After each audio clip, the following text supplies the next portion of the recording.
രോഗികൾക്കും കൂട്ടിരിപ്പുകാർക്കും നൽകുന്ന സായാഹ്ന ഭക്ഷണം, അതിൻ്റെ 2ാം ഘട്ട ഉദ്ഘാടനവും കൂടാതെ വാർഡിൻ്റെ പുനഃസംഘടനയുമാണ് ഇന്നിവിടെ സംഘടിപ്പിച്ചിരിക്കുന്നത്. കൂടാതെ ചികിത്സാ ധനസഹായവും ഇവിടെ വെച്ച് 2-3 പേർക്ക് നൽകുന്നതാണ്. അപ്പോൾ ഈ പരിപാടിയുടെ നമ്മളൊരു നിർണായകമായ ഒരു ലോക്സഭാ തെരഞ്ഞെടുപ്പിൻ്റെ വക്കിലാണ് ഈ പരിപാടി സംഘടിപ്പിച്ചിരിക്കുന്നത്. ഒരു വീട്ടിലാണ് ഈ സ്ഫോടനം നടന്നത്. എന്താണ് അത് കൊണ്ട് മനസ്സിലാക്കാൻ കഴിയുന്നത്? എന്താണ് അതിൽ നിന്ന് നമുക്ക് മനസ്സിലാക്കാൻ കഴിയുന്നത്? ആ സ്ഫോടനത്തിൽ പരിക്കേറ്റവർ ഉൾപ്പെടെയുള്ളവർ അവിടുത്തെ ഇടതുപക്ഷ സ്ഥാനാർത്ഥികളൊപ്പം നിന്ന് ചിരിച്ചുകൊണ്ട് നിന്ന് ഫോട്ടോ എടുക്കുന്ന ഫോട്ടോകൾ നമ്മൾ കാണുന്നു. ഇത്തരത്തിൽ കേരളത്തിൽ എല്ലാ മേഖലകളിലും അരാജകത്വം സൃഷ്ടിക്കുന്ന ഒരു ഗവൺമെന്റ് കഴിഞ്ഞ 7.5 വർഷക്കാലമായി കേരളം ഭരിക്കുന്നു. അതിന് അവർക്കും കൂടിയുള്ള ഒരു താക്കീതാണ് ഈ തെരഞ്ഞെടുപ്പ്.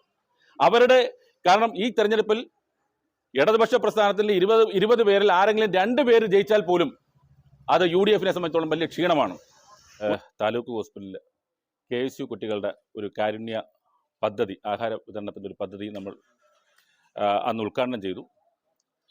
അത് നമ്മുടെ പ്രവർത്തനങ്ങൾ കൊണ്ട് കഴിഞ്ഞ 1 വർഷമായി നമുക്കത് ഭംഗിയായി മുന്നോട്ട് കൊണ്ടുപോകാൻ കഴിഞ്ഞു എന്നുള്ളതാണ് ഏറ്റവും പ്രധാനപ്പെട്ട, ഇന്ന് നമ്മൾ ഇവിടെ ഇരിക്കുമ്പോഴുള്ള നമ്മുടെ ഏറ്റവും പ്രധാനപ്പെട്ട ഒരു കാര്യം. കാരണം നമുക്ക്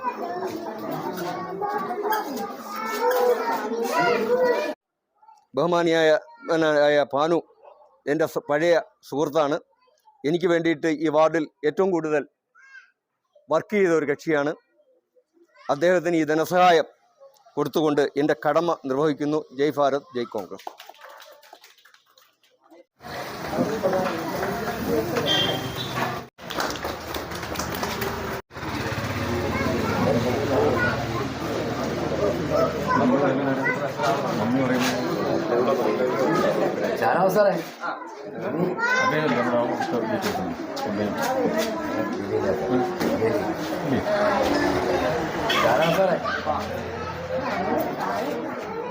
നന്ദി പറയാനേ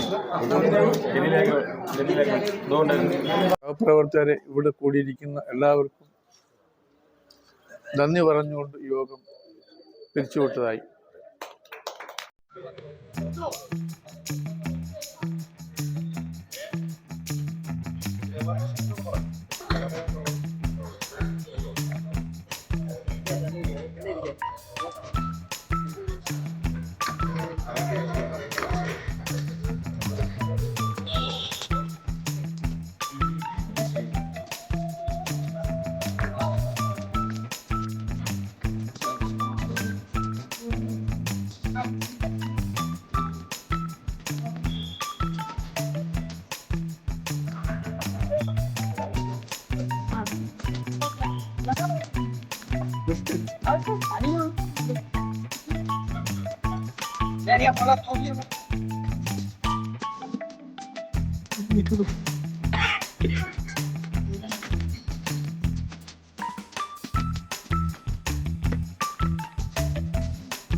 Ay,